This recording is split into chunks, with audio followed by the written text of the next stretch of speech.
ఈ లంజా కొడుకు ఎవరు, ఈ లంజా కొడుకుని ఎవరు కూర్చోబెడితే దెంగ అట్లుంటది మనతో.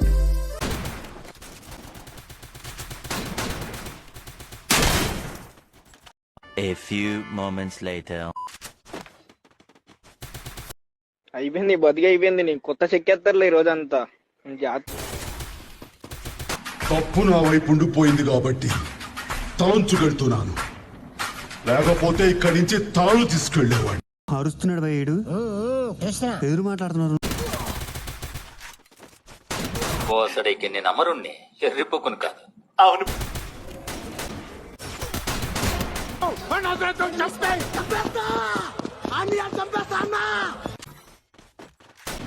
Double takedown.